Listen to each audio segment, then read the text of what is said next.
probably suspected this already, but you're not originally from Earth.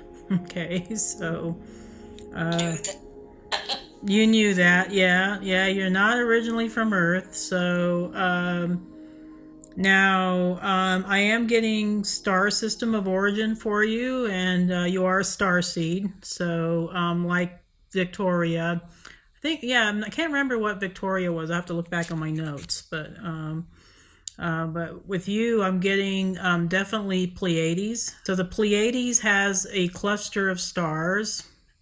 And most often, most Pleiadian star seeds, they come from either Alcyon or Taygeta.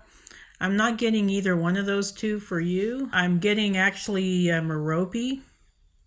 And Merope, it's a star.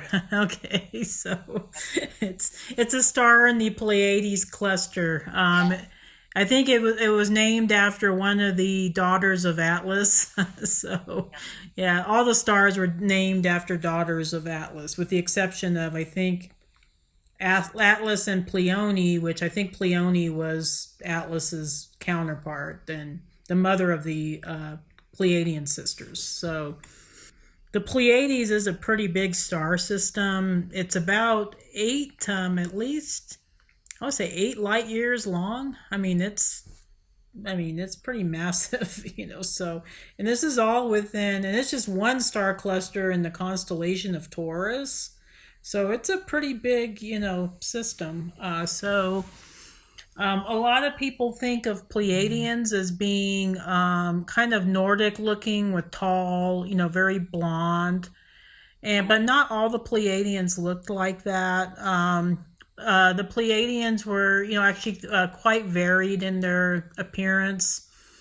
I think they were a mix of Lyran and Vega beings that escaped from Lyra. So, so they were, they were the descendants of refugees. So there was, quite a bit of variety with the Pleiadians. So some of my Pleiadian star seeds do not have the typical Nordic look. Okay, yeah. So you're one of those, obviously. The Merope was a star system, and Merope is a big star. So there were several planets that revolved around Merope, just like it does with Taygeta or Alcyon or some of the other stars. So the Meropians, that this was the race of beings that were on this planet, were mainly focused on higher level spiritual healing. So they were the healers of the Pleiadians, so that was their focus. And you probably won't see this really written anywhere. This is just information I'm getting from the Akashic records. So, but they were healers, and they were mainly, I think, involved with more psycho-spiritual healing, not so much because they were higher level beings. Okay, so they were higher dimensional, and so their focus was to develop their healing skills to the point where they could even heal the physical through healing the spiritual.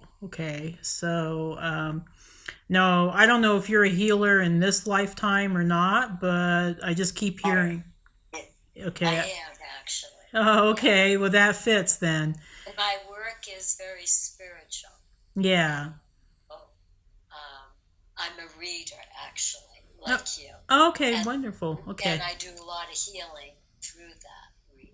Right, and that's definitely in line with the Merope focus, and that's kind of what we do as readers too. We counsel, Right. people through the work that we do. We're not just giving information. The information in itself is just a catalyst for deep soul healing. So, and you of course understand that Yes. very well. Yes. So. And I'm also a body worker. I do Reiki and massage for over 40 years. Oh wow. Okay. So both those are parts of my life. Yeah. Wow.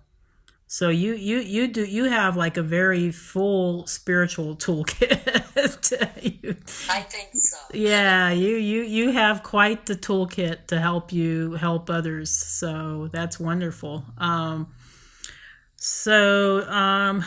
trying to focus in. I don't see any prior lives in Lyra or Vega for you. When you first incarnated into physical form, you incarnated straight into the Pleiades. So that's pretty much, I would say your star system of origin. Now that's not to say that you didn't incarnate in other star systems afterwards.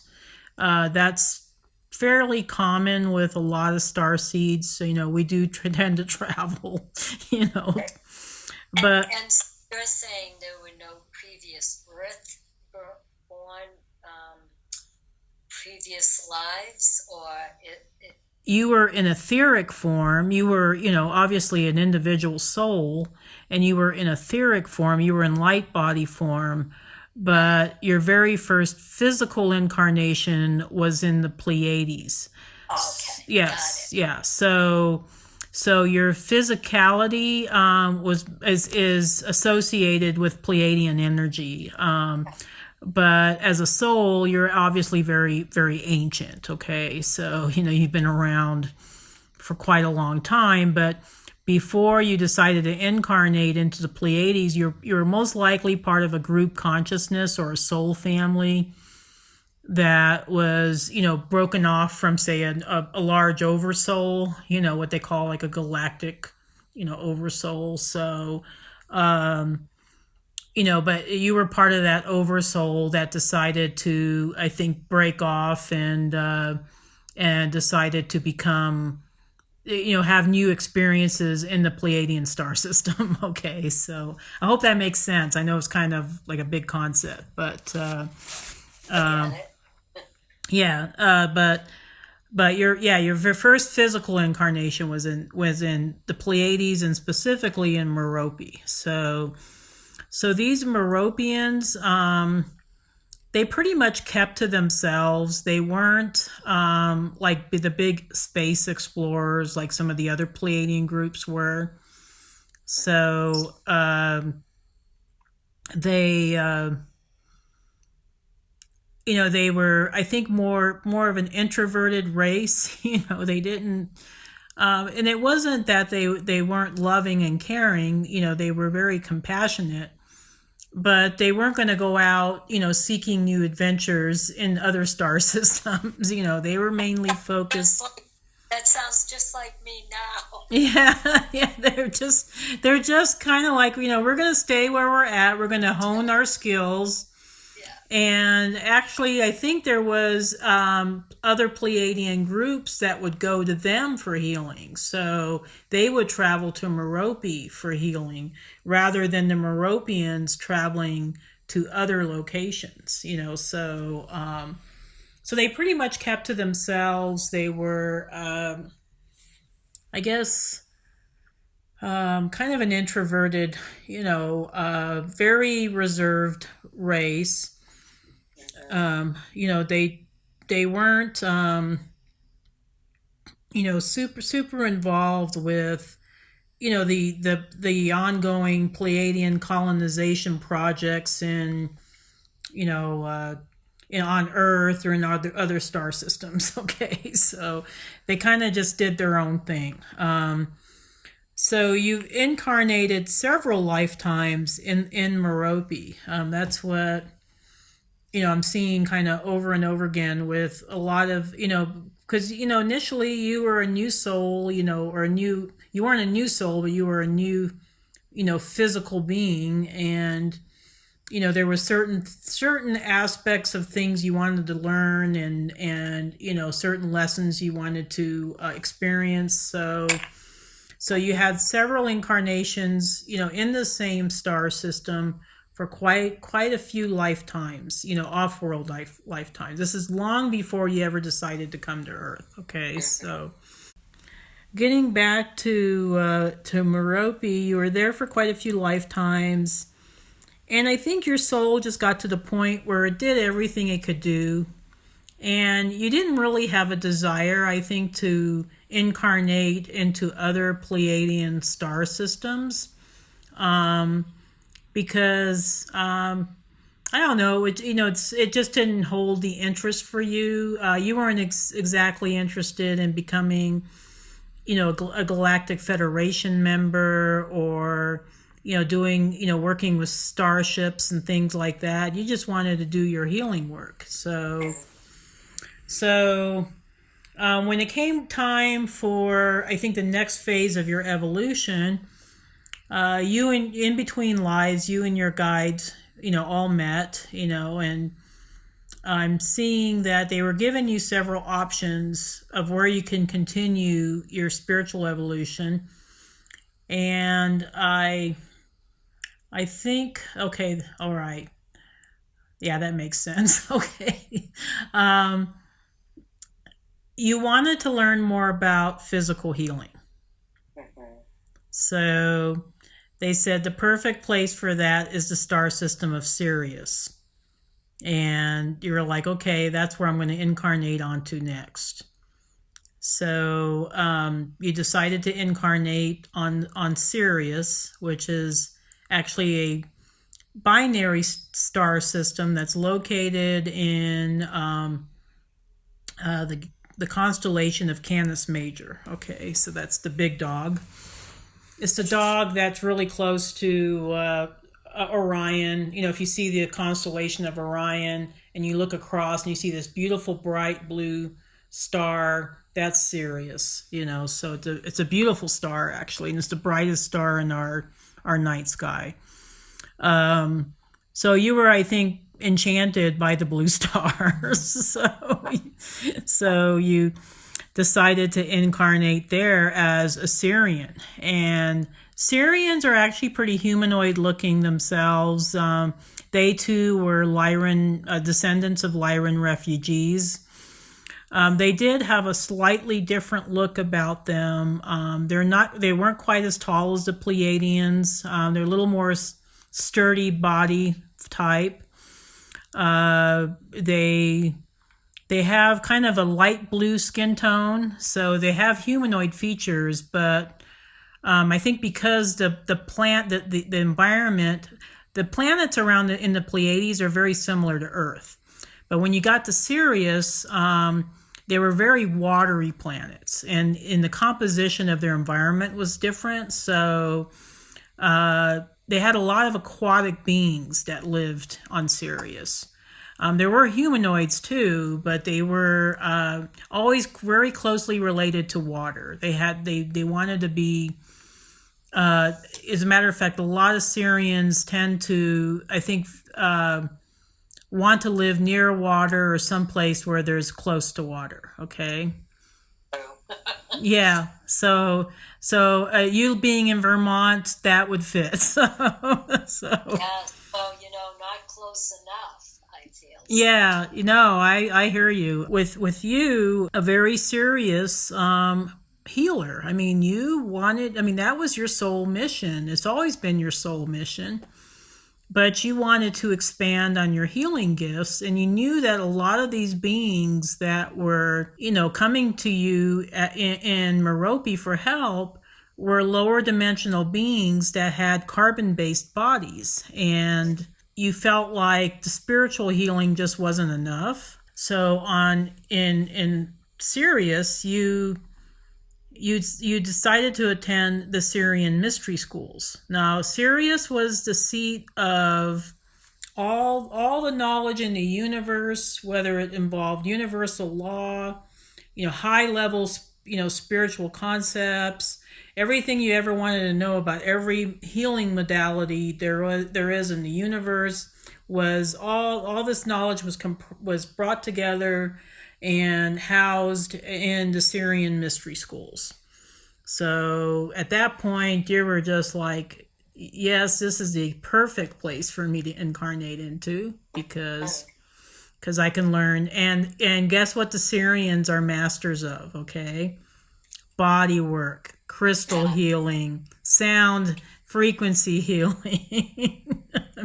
They're Yeah. Reiki, meridian work, I mean, it's right up your alley, So Absolutely. yeah, so I mean, it was just like it was the perfect place for you to go because you were just ready and willing to learn, expand on your healing gifts.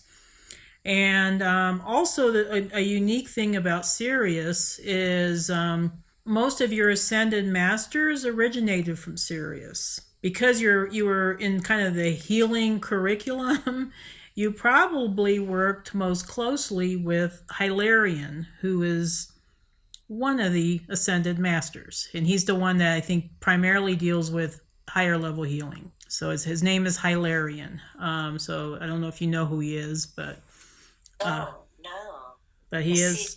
somebody I can look up? Yeah, oh, absolutely. Yeah, there's all kinds of information on him. And I'm also seeing that another ascended master you worked closely with in that life, those lifetimes you had on Sirius, and you were there for a little while, not quite as long as you were on the Pleiades, but I would say maybe 3 or 4 lifetimes. Okay, yeah. So the other ascended master was, let me check. They're saying Kuan Yin. I think from her you were just learning how to be able to administer healing in a very gentle, soft fashion, to where it's not so drastic or tough on your patients. Yeah. And And that's how I work. yeah. Oh, is it? Interesting. Okay. Absolutely. Oh, Even that. my massage work has that kind of quality. Yeah. Well, you learned that from Kuan Yin. She was one of your mentors. And Nice. actually, Hilarion and Kuan Yin are both your guides in this lifetime as well. So just wanted to throw that out there. They're saying you didn't teach, you were just mainly a student. And you just went through the schools. And you did, do healing on, when you weren't, learning, you were doing healing on other people or other beings, because there was beings coming from all over the universe to Sirius, to go through the schools and also to get healing for themselves. So, the students would just be the ones that would provide the healing because that's what they were there to do. They had to get some practice. So you had, some very high level gifts and you learned quite a lot on Sirius, and you had the opportunity to learn alongside these really high level masters, much more so than you did when you were on Merope. Okay, so it was like you were just like the next level up, So as part of a Syrian student, they are, of course, very much focused, and this is a Syrian thing, but also I think Pleiadian as well, very much focused on service to others. You did, I think, as much as you could do on Sirius. And again, you had the consultation with your guides and with the ascended masters that you've grown to work with and love. And what they're showing me is that they were like, okay, do you really want a challenge? And you're like, okay, what? Yeah. You're like, Right? yeah, exactly. And they say, do you really want a challenge? Because you're quite good, but we need to challenge you even further. Or, I mean, that actually was your soul, I think, even asking for a challenge. Because you're just one of those souls that you want to keep getting better and better. And that's very Sagittarius, by the way.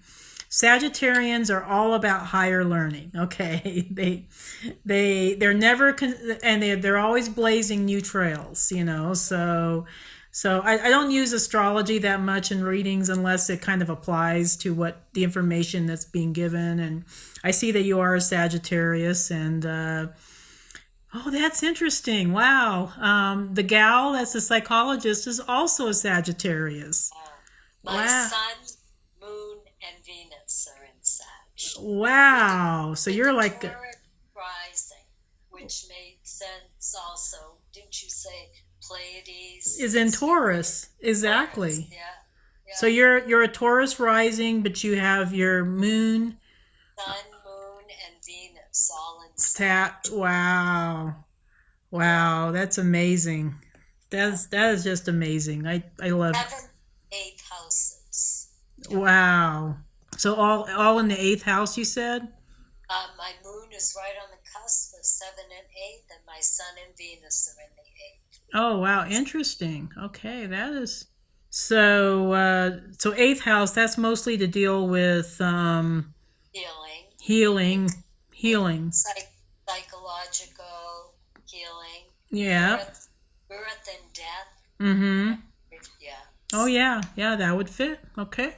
So there was a reason why you chose to be born at the time that you did, because you wanted to bring in certain gifts that would fit, I guess the astrological configuration. So I see this a lot with a lot of times I do like bringing in a little astrology, because I just like seeing how it correlates with the Akashic records. So yeah, so it's kind of interesting that it does definitely in your case. The ascended masters, you knew that the ascended masters got to where they were because they had incarnations on Earth, and they did the tough work. So you knew that, because you're kind of on that same path. You're on kind of a path where you're either going to become an ascended master yourself in future lifetimes, or you're going to become kind of a higher level galactic being. So you knew that the Earth project was coming. So, and I laugh because we all we're all of us starseeds on here on this planet. Right now we're all like, why in the heck do we choose to be here? But but it was a purpose to it. I mean, we all volunteered to be here, and I'm happy that I'm able to assist many of you into just at least remembering a little bit of who you truly are. So that's why I enjoy doing these readings, because I just love seeing the light bulb that goes off in people's heads. It's kind of like, oh, okay, that makes, yeah, that. And I'm not really telling you anything that your higher soul doesn't already know. It's just that because we incarnate into third dimension from higher level dimensions, we go through, of course, the veil of forgetfulness, and then we get programmed by our society that, oh, you're just a human, you're not anything special, you're just go to work and pay your taxes. So yeah, so they don't want us to start discovering who we truly are. So, and by they I mean the powers to be in this world that has a control over things right now. So most of my star seeds incarnate on in Atlantis, but you actually chose to incarnate. First physical incarnation was actually in Lemuria. In where? Oh, Lemuria. Lemuria, yeah.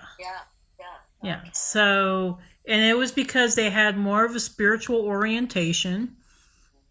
You weren't too interested in all the technology that was abounding in Atlantis. So your focus was more spiritual, and of course, being Pleiadian, or of Pleiadian origins, it would have been, I think, the most likeliest choice to go to Atlantis, but you're like, I don't want any part of that. I want to go to Lemuria. So you actually had an incarnation in Lemuria, and I think Lemuria was a closer fit for you because you've grown to love the oceans and the water life that you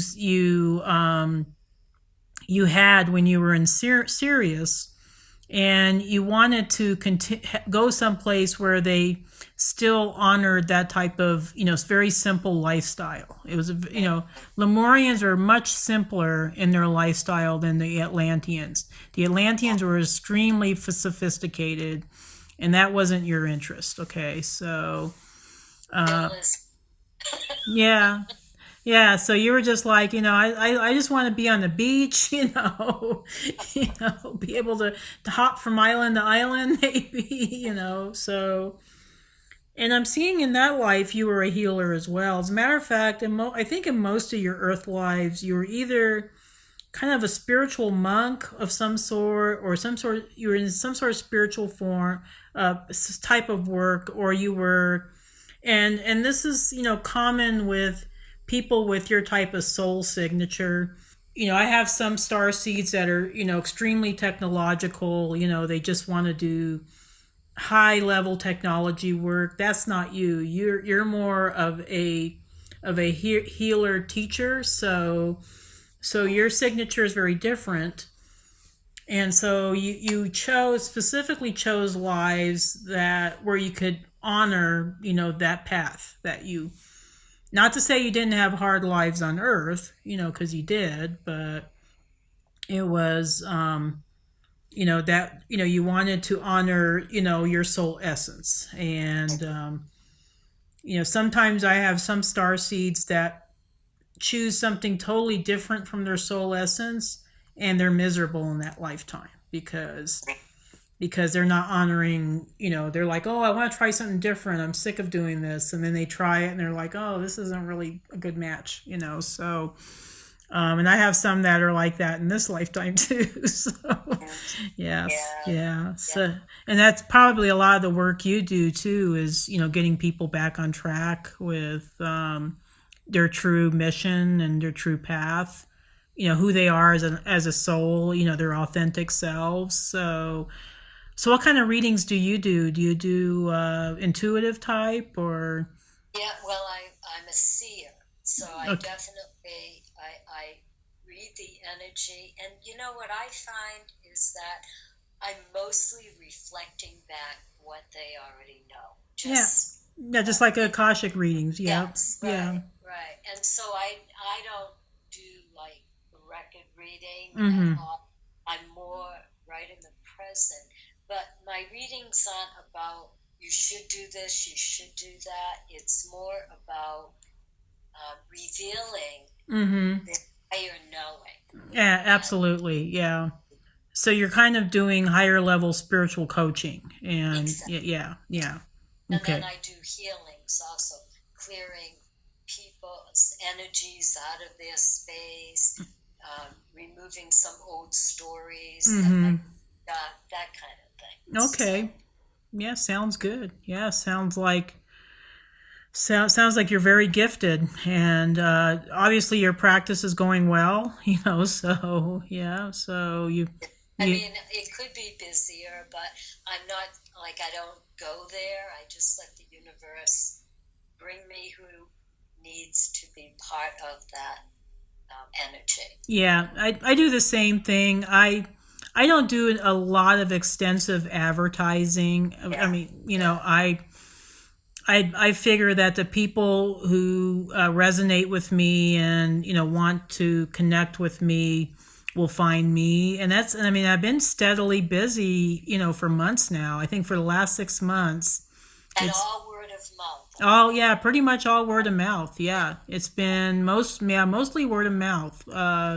Sometimes if I do presentations, I might get a few people from the presentations, but for the most part, yeah, it's been or sometimes through I have a radio show that I'm a host of. You might be interested in checking it out. So I think I just did a show not long ago on the traits of Pleiadian star seeds. I think you'll really resonate with that. Oh, So that, I'll send you the that, link to that one because that oh, one's, thank you. yeah. And I might send you the link also to the Syrian one because that one was pretty good too. So, um, so from Lemuria, where'd you go from there? Let's check on that. So let's see what where you went after that. Oh, okay. They're saying that would make sense. They're saying you had quite a few incarnations in Southeast Asia. So, Oh, yeah, yeah. um, Surprised. yeah, you're very. I think you're more in tune with Eastern culture than you are with Western. Absolutely, Yeah, absolutely. So I'm seeing Japan. I'm seeing Tibet. I'm seeing yeah. There's various different countries. Not a bunch. I mean, I don't see China with you though, which is interesting. But because I see mostly much more refined Asian cultures. So I think was there Thailand too? No, they're saying Cambodia. Okay, so it was Cambodia, uh, Japan, Tibet. What else? I think they're saying South Korea. Okay, that's interesting. But all right. Which actually, South Korea, they did have a beautiful culture in ancient times. It was, I think they weren't quite as refined as the Japanese, but they did have a beautiful culture. So and in that lifetime, you were actually one of the female shaman, your Korean shamans. And a lot of them were they worked alongside the royalty because they were called in to they were mainly healers. I mean, called in to do healings. But the problem with the Korean shamans were that they didn't have high status in that society. So they felt very stifled in the work that they were doing. They couldn't really, I think, advertise or do it openly because a lot of the common folk saw them as being kind of like witches or using black magic. They were and the Koreans were very superstitious people. So now in Japan, I do see that you were a Buddhist monk, and there you had even a little bit more elevated status because you were a male in that lifetime, and that probably helped a lot. In Korea, you were a female, so and also because the Buddhist monks were highly revered, so I think that's why you have this connection today with Buddhism, because of your prior. And I'm also seeing a Buddhist monk in Tibet, and that was a tougher life, mainly environmentally. It was just much rougher terrain.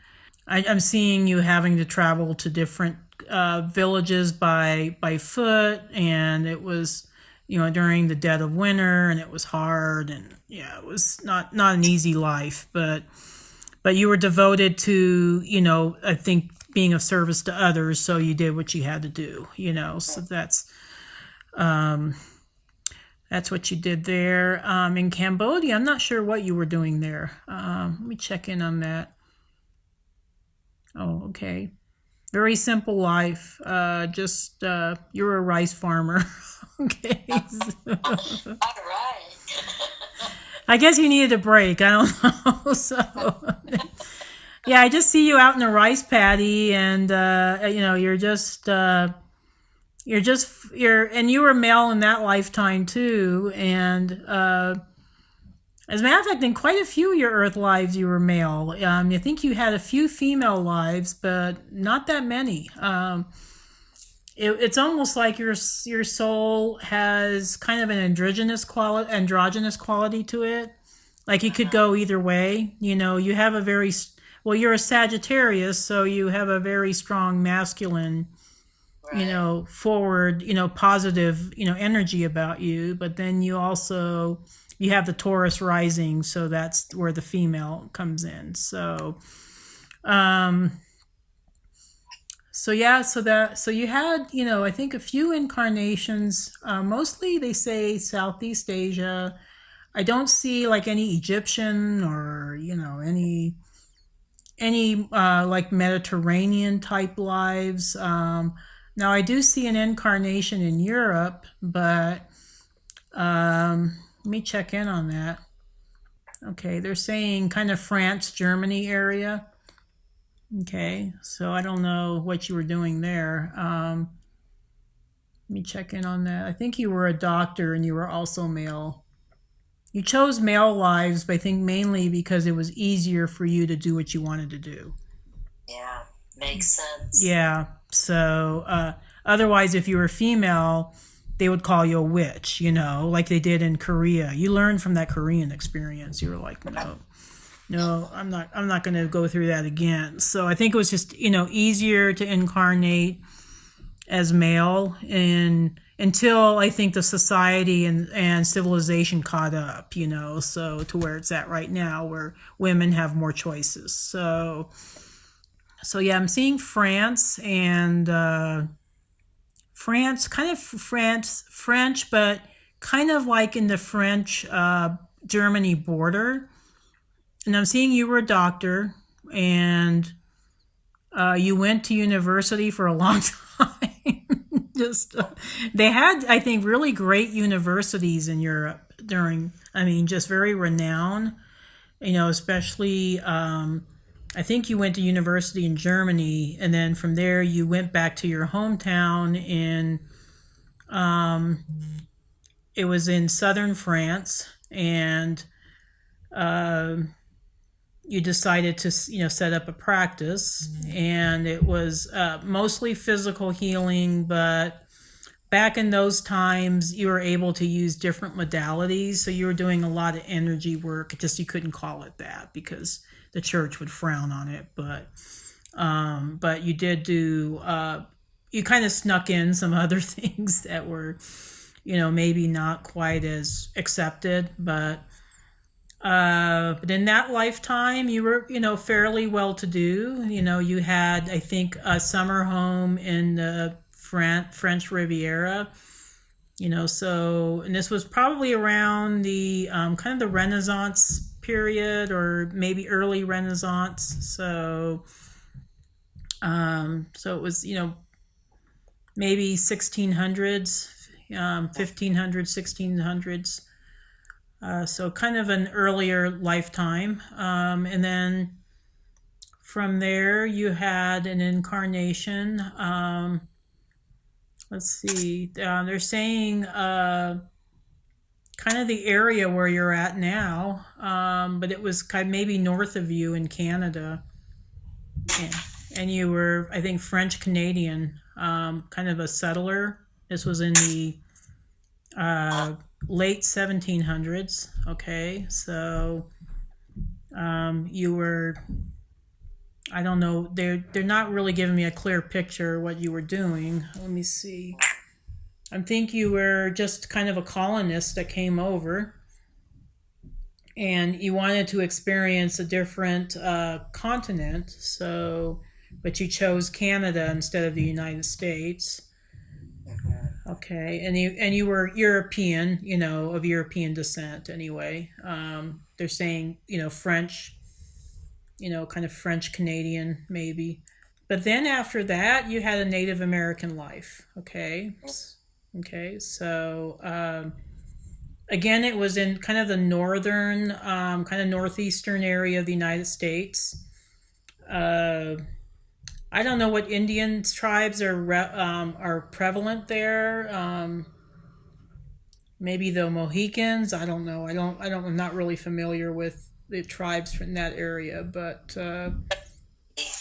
actually, the Abenakis. The Abenakis. Okay, so it was most likely one of the northern tribes, and there you were a shaman as well. Okay, so. And you were actually female in this life. Okay, so this was, I think, I would say 1800s.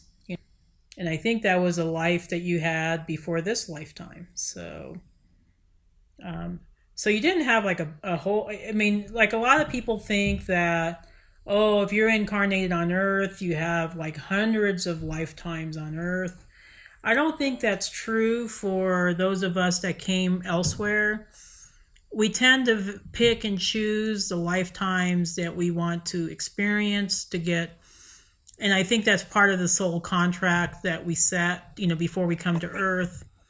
I'm just kind of seeing that you maybe had 15, 20 lives, but not a bunch. It wasn't, in the grand scheme of things, it wasn't like lifetime after lifetime after lifetime. So you wanted to have a similar experience to what the ascended masters had, and you did.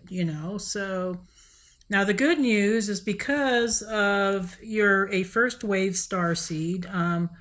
We have three waves of star seeds. Now I don't know if you're familiar with Dolores's Cannon's work, but you might want to read some of her books. She's pretty fascinating, and she just recently passed. I think she passed away in 2015, so she was pretty revolutionary, I think, for a hypnotherapist that was working in the 1970s, or late 60s, 70s. Now, when she was doing quite a bit of her hypnotherapy work, she was discovering that quite a few of her subjects claimed to be from other star systems.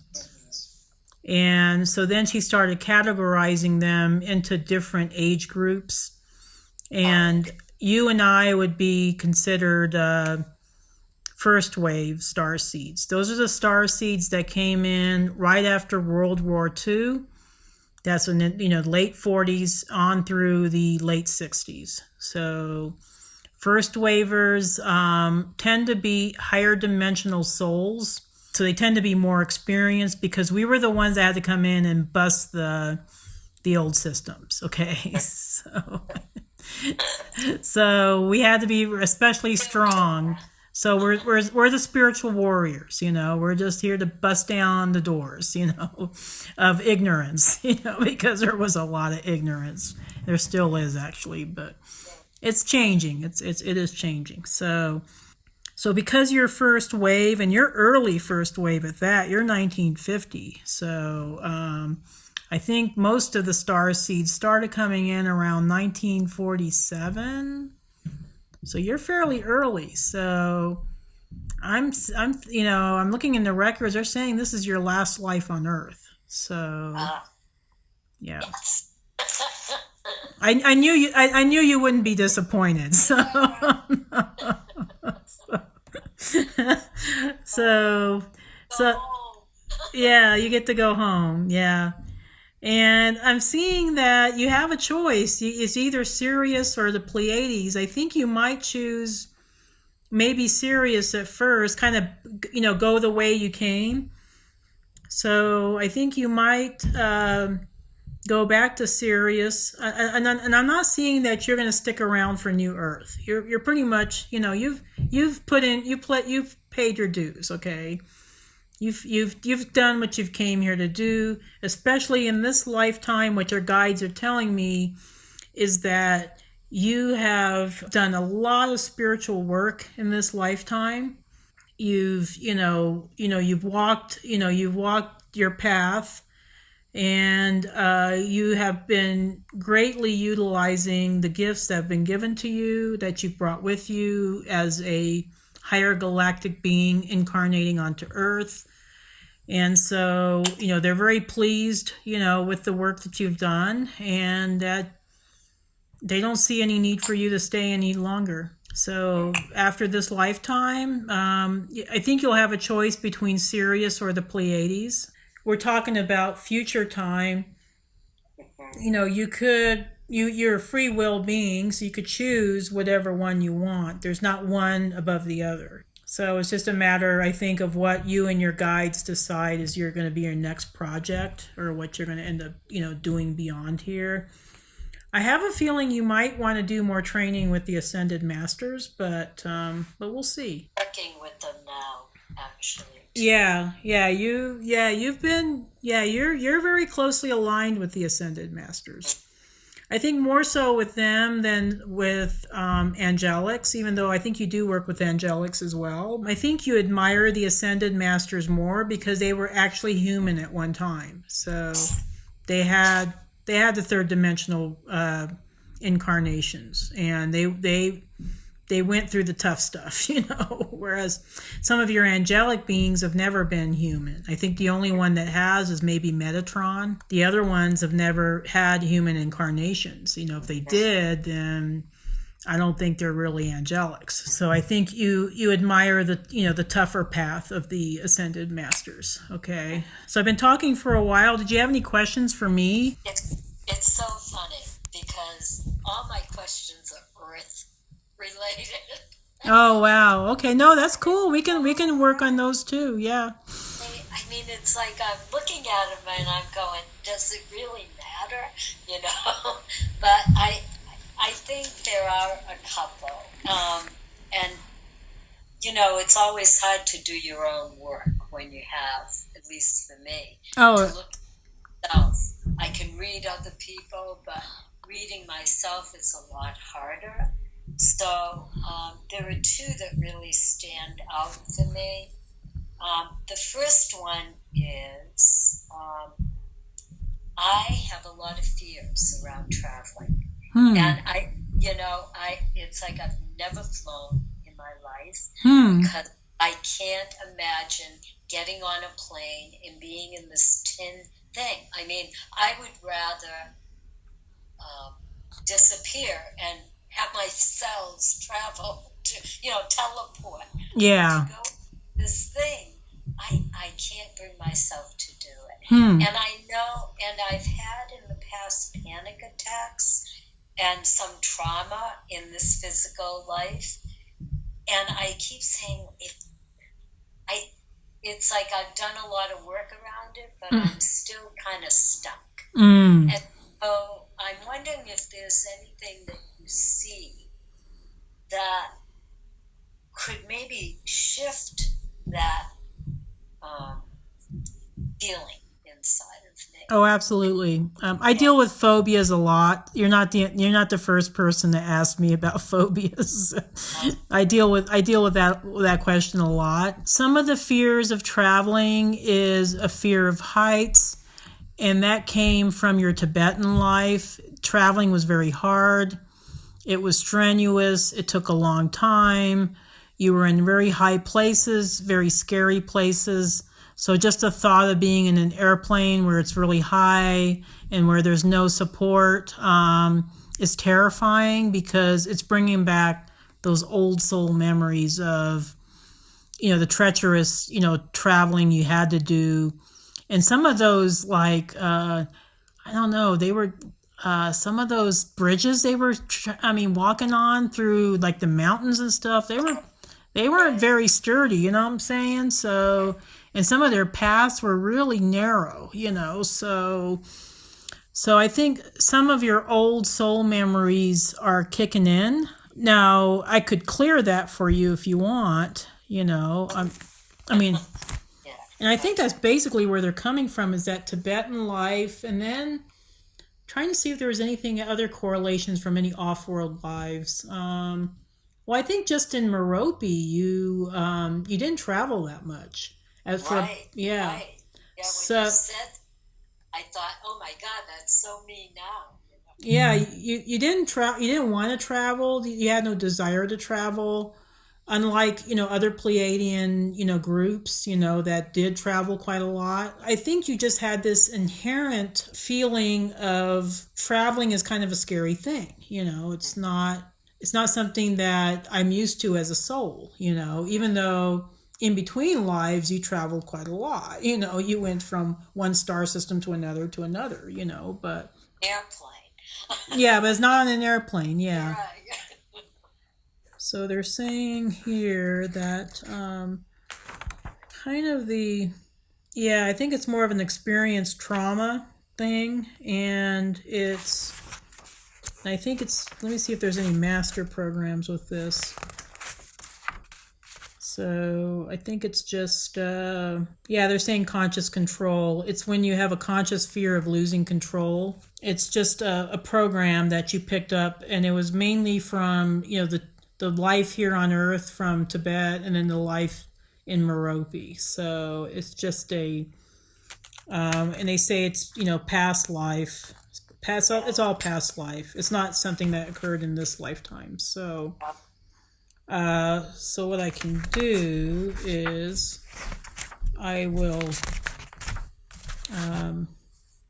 We're going to set the intention that any old soul programming that you received that caused you to fear traveling and traveling, particularly in airplanes, to clear that, heal that, and to replace it with all good in all dimensions, timelines, aspects, and lifetimes. That is a new intention. That the new intention we were setting, she will be able to travel with ease and grace to any place she chooses, and to be have her soul be unburdened by this fear. Okay, and then so it is. So it is. Yeah, so this, thank you, guides. Okay, so your guides were helping me with that. I do want to introduce you briefly to your guides. I did mention the two ascended masters you work most closely with. And let me see any other guides. Quite a few Meropian Pleiadians. Okay, so they were family members. Some are ancestors, some are family members. I'm seeing a couple of Syrian guides. These are teachers of yours on Sirius. They're both, one's male and one's female. They both kind of have that Syrian humanoid look. And they look pretty serious though. So, and then you have the ascended masters. And I'm going to check to see if there's any angelics. Yes, there is. Okay, who is it? Okay, I'm seeing Archangel, I don't know, Archangel Ariel. Okay. Okay. Yeah, I'm not sure who she is. I think it's a she, but Yeah. Yeah. yeah, but I actually think I have a card of hers. oh, interesting. Yeah, so they say, yeah, they're telling me Archangel Ariel. And like I said, I don't know what her specialty is, but I know it's a she. And so those are your guides. And did you have you had some other questions for me? Well, again, these seem so earthbound, but I have two significant men in my life. One is someone I've been with off and on for 30 years, more like companion. Mm-hmm. He's there for me. He really loves me a lot. But then met 15 years ago, and spiritually, we are just so connected. When we hang out together when he's here, because he lives in New Mexico, people think we're a couple because we just go into this energy. And I know we've had many lifetimes as coupling, but we can never seem to really get together and be together as a couple. One, because he's kind of flighty, can't really commit. Yeah, so gotcha. I wonder if there's some clarity around both these men in my life. I mean, it really causes a lot of pain for me because I'm with Alan, but yet there's such a yearning for that spiritual partner. And Alan just is a whole other being, Yeah, gotcha. He's more like the mundane, works on the physical plane. Yeah. He's more of an earth anchor. A what? What I call earth anchors. Earth anchor, yes. Yeah. Actually, my husband's a Syrian starseed, but I call him my earth anchor because he's very grounded, very practical. Yes, Yeah. absolutely. Yeah. Absolutely. I see the benefit in that, but my spiritual yearning is so big. Yeah, gotcha. To be with that partner that I can really relate to on that level. Is he a Gemini by chance, or? Oh, he's Scorpio. Oh, he's Scorpio. He's Libra with tons of Scorpio. Oh, interesting. So that's where the flightiness comes in, is from this Libra. Yeah, gotcha. Okay. But then the spirituality comes in with the Scorpio. Okay, that makes Yeah. sense. Yeah, And guys. he's a chiropractor and naturopath doctor. Oh wow. So he's like And the perfect. and does shamanistic work. Wow. So he's like your perfect match almost. I I mean, know. I yeah. know. But he's not committable, you know. Yeah. He's yeah. So I feel like I've had a lot of lifetimes with him. Mhm. Yeah. And maybe there's nothing more to say, but I just kind of just want your take on Okay. Yeah, sure. I'm happy to check in on that. He's actually a Syrian starseed, and Okay. yeah, he's and you did have past lifetimes with him too, on both Sirius and this lifetime. So or not this lifetime, but other Earth lifetimes. And I'm seeing him as being like a wife, like especially in that one life where you were the French doctor that went to school in Germany. He Uh-huh. was your wife, and he took care of everything at home when you were off in university learning. So he was the guy that, or in that life he was a woman, but he was the woman that took care of everything. I mean, he took care of the household, he took care of the kids. She was kind of like the matriarch of the family, and and you have this kind of ongoing soul contract with him. Okay. Because you felt, I think you really you didn't feel like a deep love, but you felt this appreciation, this deep appreciation for this wonderful person that's so supportive.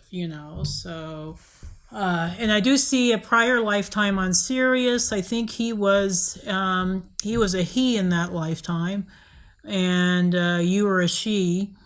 And I think you two were colleagues. I don't see a romantic connection there, but I think he was kind of showing you the ropes, Mm-hmm. and you just felt so appreciative of him that you were like, "Oh, I need to stick with this guy because he's pretty freaking helpful," Yeah. So yeah. So I think you have this ongoing soul contract with him. However, I think is more like a what I would call a twin flame or a. And sometimes, with twin flames, it's really tricky here on this in this reality that we're in right now. Some twin flames don't even choose to incarnate at the same time as the other twin flames. So, being more your Pleiadian starseed. Okay. Yeah, also from Merope. Obviously, he's in healing as well, so that makes sense. He and you, I think in that first lifetime, you were like together. You were a partner, but you were in the higher dimensions, so it was easier to be together. There Yeah. was no obstacles. Correct.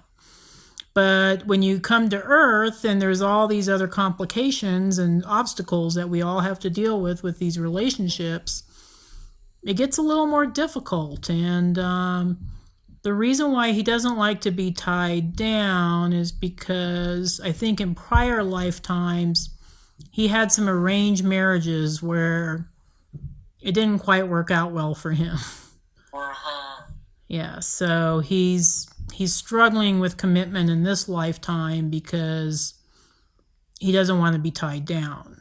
I mean, Right. he loves you. I mean, I mean, he's always going to love you. Okay, he's always going to be, but he's just, and I just don't see him changing in this lifetime. Now, I do Yeah. see that. I think once you two end up back in Pleiades, I think you two will reconnect. But Okay. yeah, I don't see. I mean, I'm looking in the records. It's a very low probability that he's going to all of a sudden change his ways Mm-hmm. and decide to commit and to be like a true partner to you.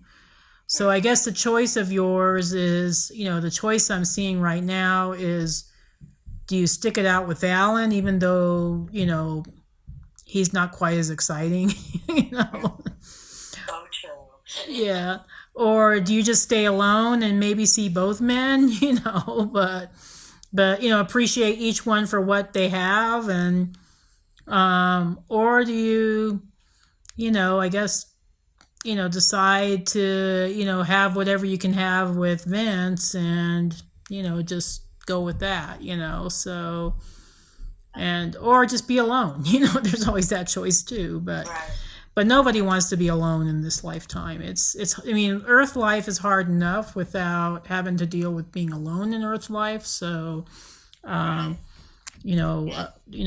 we all want to have partners that can help support us on our spiritual paths here. So, and your guides aren't really telling me one over the other. They're just kind of like, well, it's Earth. It is what it is. Yes. And that's how I feel after everything that you have talked about. It's like, oh, who cares about all this? Well, I mean, it's important though, because I don't want to downgrade relationships, because we are physical human beings in this lifetime, and we all want to have relationships that are supportive and loving, and that are going to be, beneficial for us. And so I answer a lot of relationship questions too. So you're not the only one there too. But I'm just not seeing any clear cut, like, pathway, like, oh, you should definitely be with. Yeah. It's because you're a free will being. And I think in your heart, I think you know what you're going to get with. And even though you have this deep spiritual connection with him, is he going to be a good physical partner for you? Probably not, but, and I may be biased because, I did choose the boring Syrian guy, so I look at a person's actions, if they're there for you, if they're, loyal and, willing to be supportive, then there's a lot to say for that, because that is so rare to find somebody like that on Earth. He's loyal, he's supportive. He would say to me, go do whatever you want to do, just come home happy. Yeah. Yeah. I mean, that's incredible support. Oh no, it's so just kind of, I guess, helping you look at some different options, but I understand the excitement. I mean, I had one of those relationships too, where he was a doctor, actually, interestingly enough, but this was when I was much younger, but I just fell in love with this man, and I just knew there was no future there for us. It was just like, and I knew he was a soulmate, I mean, it was, obvious, but there was no future. He was already married, and, I'm not going to get in a relationship with a married man. So, so it was just, not meant to be in this lifetime, and, but anyway, I guess that's the best I can do is. Yeah, no, that's perfect. Sometimes I just need to hear it, Yeah, I know. It's like the heart wants to hear something else, but yeah, I have a tough time with relationships sometimes, because I don't want to hurt people, but at the same time I don't want to tell you something that's not true, and get it. Yeah. Yeah. So I guess you have to think about what's going to make you happy, in the long run. So, but anyway, we are kind of at the close of our time. So, yes. Yeah, thank you. So I'm going to do a closing prayer and disconnect our energies, and then we'll call it a night. Okay. Thank you so much. It was such a joy to do your reading today. You have such a beautiful, open heart. I wish you a lot of love and success on your journey. Okay. Thank you. Thank you.